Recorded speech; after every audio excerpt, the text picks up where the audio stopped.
कृष्णं वंदे जगद्गुरुम्।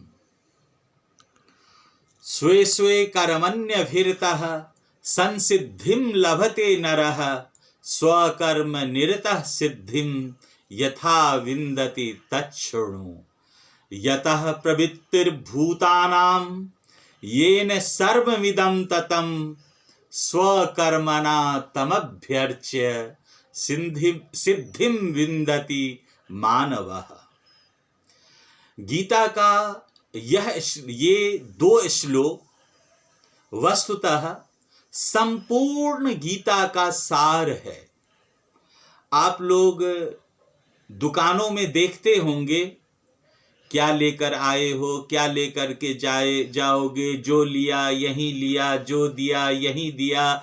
इस सब तरह से फालतू जो चीज गीता के बिल्कुल विपरीत है, अपोजिट है, ये सब आप गीता के सार के नाम पर देखते होंगे। मतलब बहुत दुख होता है कि कितनी महान पुस्तक, कितना महान उपदेश, कितना महान विज्ञान, और उसको मटिया मेट कर दिया इस सब तरह से फर्जी बातें गर गर करके। कभी भी ये मत सोचिएगा, समझिएगा कि गीता सार के नाम पर जो लटका हुआ जगह जगह पर आप लोग पाते हैं, गीता में उसका लेश मात्र भी कुछ है, कुछ नहीं है ऐसा। जो गीता सार है वो आज आप सुनिए।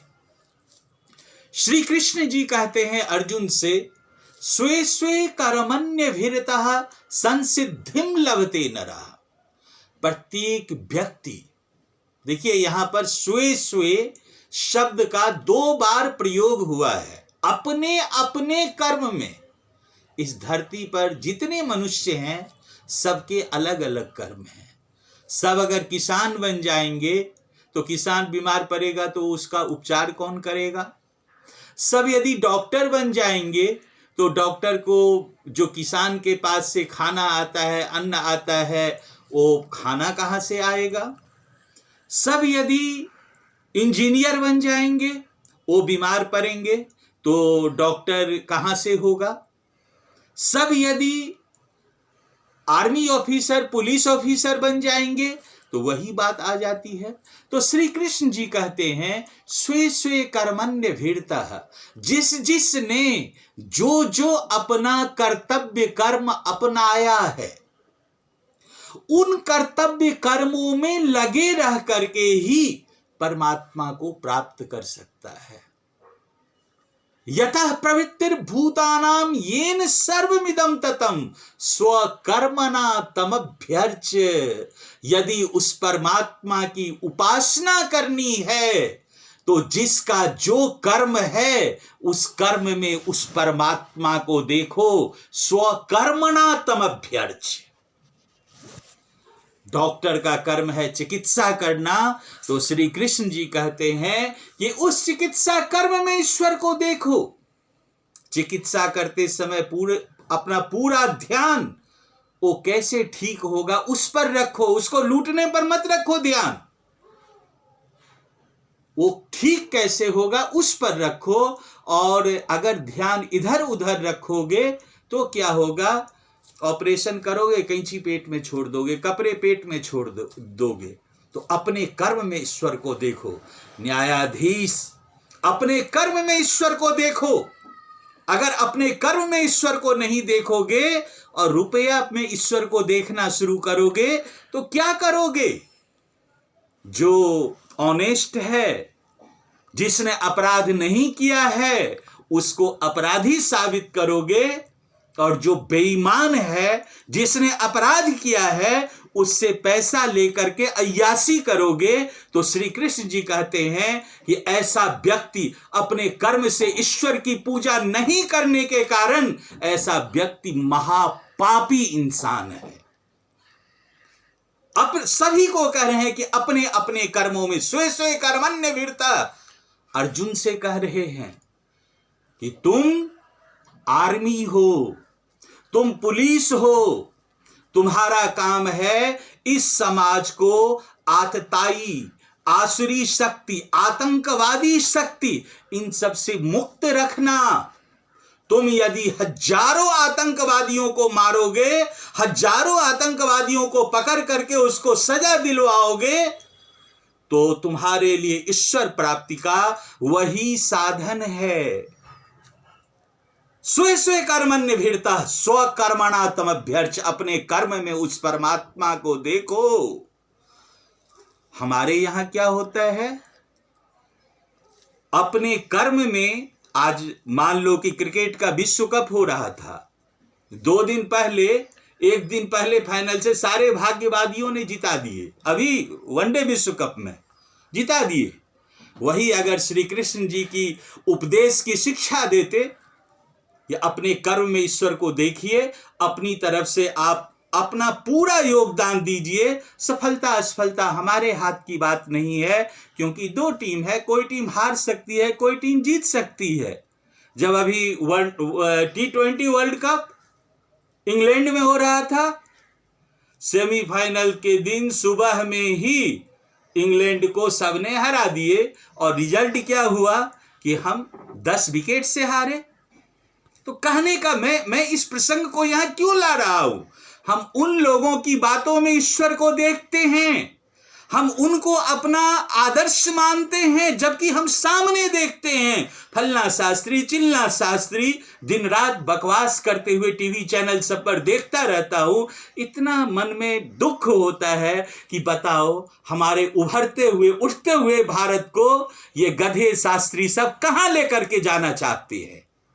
तो इसलिए भगवान श्री कृष्ण जी ने जो कहा कि सभी अपने अपने कर्मों में ईश्वर को देखो, जब अपने कर्मों को ईमानदारी से करोगे, किसान जब अपने कर्मों को ईमानदारी से करेगा, एक दुकानदार जब अपने कर्मों को ईमानदारी से करेगा, एक डॉक्टर, एक इंजीनियर, एक आर्मी, एक पुलिस, एक न्यायाधीश आदि आदि, एक मेहतर, एक बर्तन धोने वाली काम वाली, ये नहीं कि बर्तन धो रहे हैं यूं करके छोड़ दिया, उसमें पाउडर सब लगा रह गया, जो खाएगा वो बीमार होगा, तो ईमानदारी से काम नहीं हुआ। तो श्री कृष्ण जी कह रहे हैं कि अगर वो ठीक से साफ सफाई करके बर्तन धोती है, तो उसके लिए वही ईश्वर की प्राप्ति का मार्ग है। जिसका जो कर्म है वही कर्म ईश्वर की प्राप्ति का मार्ग है। क्या गीता उपदेश के नाम पर ये सब बातें हमारे देश के लोगों को सिखाया जाता है? नहीं सिखाई जाती है ये बातें, उल्टी सीधी। क्यों? कि जो चेले हैं वो भ्रष्टाचारी हैं, जो गुरु हैं वो पाखंडी हैं। अगर ईमानदारी की शिक्षा, अपने कर्म में भ्रष्टाचार ना करने की शिक्षा श्री कृष्ण जी का जो ये उपदेश है अपने चेलों को देंगे, तो फिर गुरु जी के पास लाखों हजारों करोड़ रुपए सब कहां से पहुंचेगा, जो ये बड़े बड़े राजमहल जैसे, राजा जैसे सब कुछ तैयार कर लेते हैं। लेकिन होता समाज के साथ क्या होता है? हमारा समाज ठगा जाता है, हमारे लोग बाग ठगे जाते हैं, समरसता नहीं है।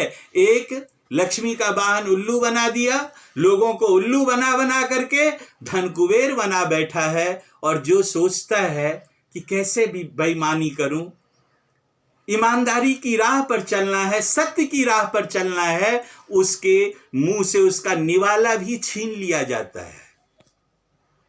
तो इसलिए जो भगवान श्री कृष्ण जी ने कहा है, अपने अपने कर्मों में ईश्वर को देखिए। एक स्टूडेंट है, छात्र है, छात्रा है, उसका कर्म क्या है? पढ़ाई। और उसी कर्म में ईश्वर को देखे, उसका परिणाम क्या मिलेगा? वो उत्तम स्थान को प्राप्त करेगा। जब हम अपने अपने कर्मों में ईश्वर को देखते हैं और उस तरह से जीवन जीते हैं, तब जो अंदर में आत्मबल होता है, बड़ी से बड़ी बीमारियों को भी झेल जाता है मनुष्य।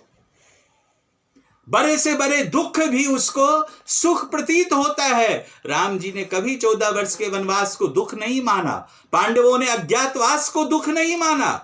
जीवन में सुख दुख ये सब आते जाते रहते हैं, लेकिन हमें अपने कर्म में ईश्वर को अवश्य देखना चाहिए। अगर हम स्वकर्मणा तमभ्यर्च, अपने कर्म से ईश्वर की पूजा नहीं करते हैं और किसी अन्य माध्यम से करते हैं, लेकिन कर्म हमारा भ्रष्टाचारियों का है, बेईमानों का है। हम हमेशा इस ताक में रहते हैं कि कहां से कुछ मिल जाए और हम उसको हड़प लें। तो हम ईश्वर विरोधी हैं, हम नास्तिक हैं। चाहे हम दिन रात कितना भी ईश्वर की पूजा कर लें, कितनी भी पूजा कर लें, हम नास्तिक हैं। हाँ, अगर हम ईमानदार हैं, ऑनेस्ट हैं, उसके बाद हम देवी देवताओं की पूजा करते हैं, कोई हर्ज नहीं है, कोई मना ही नहीं है। लेकिन अगर हमारा आचरण महिषासुर वाला है, शुंभ निशुंभ वाला है, या मधुकैटभ वाला है, या रक्तबीज वाला है, और हम जाते हैं माँ दुर्गा की पूजा करने के लिए, तो भी अंदर ही अंदर हंसती होगी कि बताओ, कालनेमी बन करके मुझे भी ठगने के लिए आ गया है। तो यही कारण है कि हम पूजा का फल नहीं पाते हैं। इसलिए भगवान श्री कृष्ण कहते हैं कि सभी अपने अपने कर्मों में ईश्वर को देखो। जिस दिन भारत, संपूर्ण हमारा देश और देश की जनता इन 2 श्लोकों को अपने आत्मा में उतार लेगा, अपने हृदय में उतार लेगा, अपने मस्तिष्क में उतार लेगा, उसी दिन हमारा भारत विश्व गुरु बनेगा और हम पूरी विश्व को सही दिशा दिखाने में सामर्थ्यवान हो सकते हैं। तब ये जो अन्याय, अत्याचार, लूट पाट, खसोट, हिंसा आज जो भारत सहित पूरे विश्व में दिख रहा है, बहुत हद तक कमी आ जाएगी। बस कलयुग के नाम पर हम खुद को ना ठगें, हम अपने देश को ना ठगे, देश की जनता को ना ठगे, और हम विश्व को ना ठगे। हम कलयुग के नाम पर ठगते हैं। एक बार इन्हीं दोनों श्लोकों को अपने जीवन में उतार करके तो देखें। क्या कलयुग भारत में ही है? न्यूजीलैंड जैसा ईमानदार देश में कलयुग नहीं है? वहां के लोग ऑनेस्ट हैं। स्वामी विवेकानंद कहते थे कि विश्व में जितने भी देशों में घूमा, भारतीय जैसा घटिया इंसान कहीं नहीं देखा, जो कथनी और करनी में जमीन आसमान का अंतर रखता है। एक आदमी ने पूछा, विदेश में तो इतनी हमारी प्रशंसा करते हो, तो उस पर उन्होंने कहा कि घर की बुराई कोई बाहर नहीं करता, इसलिए विदेश में तुम्हारी हर बुराई को भी अच्छाई में दिखा देता हूं, लेकिन हकीकत उससे कोसों दूर है। तो भगवान श्री कृष्ण जी का जो गीता का ये दोनों श्लोक सार है, अर्जुन से कहा कि अपने कर्म में ईश्वर को देखो। तुम्हारा कर्म आर्मी का है, और आर्मी का काम है कि जिसे तुम कहते हो कि पाप मेवाश्रय दस्मान हत्वेतान आततायिनः, इन आतंकवादियों को मारकर मुझे पाप लगेगा। अर्जुन, हजारों लाखों करोड़ों आतंकवादियों को मार गिरा, तुम्हें कोई पाप नहीं लगेगा। लेकिन ये सिर्फ अर्जुन के लिए नहीं था, ये स्वे स्वे कर्मणि कहते केवल अर्जुन के लिए होता तो स्वे स्वे कर्मणि, भारत के, विश्व के सभी लोग अपने अपने कर्म यानी कर्तव्य कर्म, जिसे मैंने धर्म कहा था, उस कर्तव्य कर्म में ईश्वर को देखे। तो आज गीता के इन 2 श्लोकों के माध्यम से मैंने एक तरह से पूरी गीता का सार आपको बताया है। और आने वाले जो पुनः मैं एक कोई नया श्लोक लेकर के आऊंगा, तब तक के लिए आप सभी को सादर प्रणाम। कृष्णं वंदे जगद्गुरुम्।